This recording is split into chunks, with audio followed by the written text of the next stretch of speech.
Hey guys, what's happening? What's happening down there in Trinidad and Tobago? Been rocked by two earthquake, basically in the space of 12 hours, less than 12 hours, and during a 12-hour period. And if you're in Trinidad and you're listening to this video, watching this video, please leave your comments in the section. Let me know if you felt it because I think there was a big one.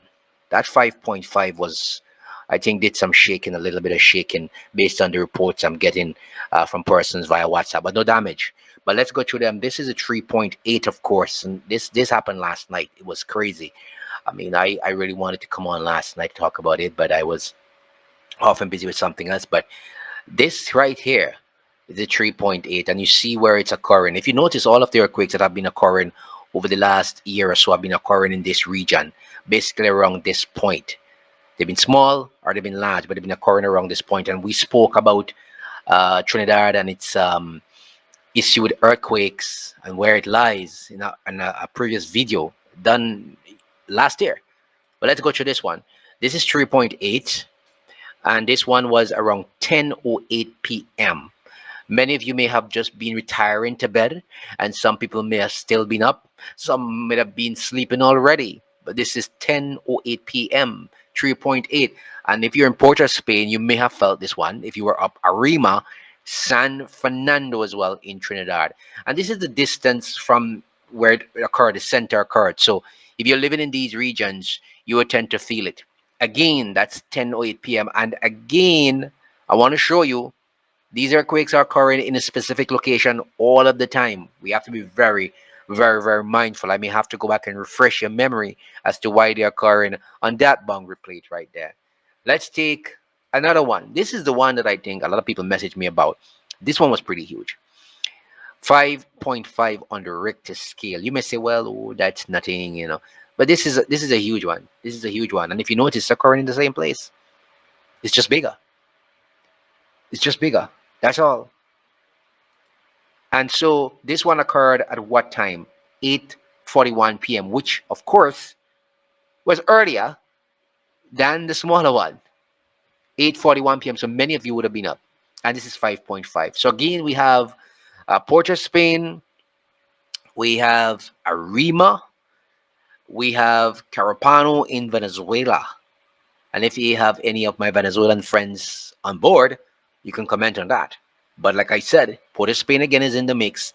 Arima is again in the mix. So here we see this larger one, 5.5, occurring at 8:41 p.m. Listen, guys, these things are more frequent these days, and they will get even more frequent. All right? It's getting weak. The earth is getting very, very weak. Trinidad and Tobago was rocked by two earthquakes during a 12-hour period. There were no reports, immediate reports, of course, of damage or injuries. The SRC at the St. Augustine campus of the University of the West Indies on Monday reported that the stronger of the two tremors occurred at 8:41 p.m. on Sunday night when 5.5 quake hit the country. The SRC said that it was located at latitude 10.9 north, longitude 62.3 west, at a depth of 31 kilometers. It was felt about 86 kilometers northwest of the capital, Port of Spain, and of course 111 kilometers west or northwest of Arima, 115 kilometers east northeast of Carapano, Venezuela. The SRC said that the other quake occurred at 10:08 p.m. on Sunday night and had a magnitude of 3.8.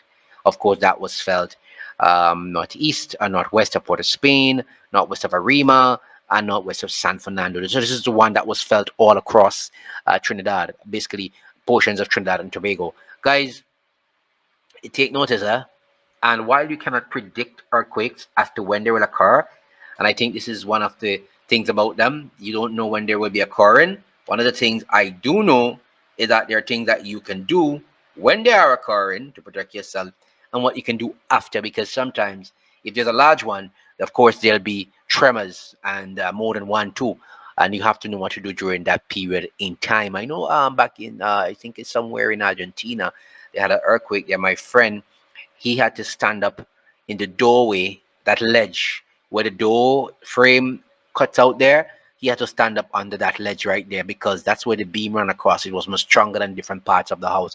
That's how he got saved. Of course, he had two cousins who were very unfortunate, otherwise in the same house. But at the time when it was occurring, things were falling. He was saying to them, come in the doorway and stand up there. Somehow they hesitated and lost their lives. But these are areas where beams, anywhere where the beams are running across in the house, it tend to be much stronger and more steel is in it. So it tends to be more vigorous in terms of when the shaking goes on, it tends to stand up more to it.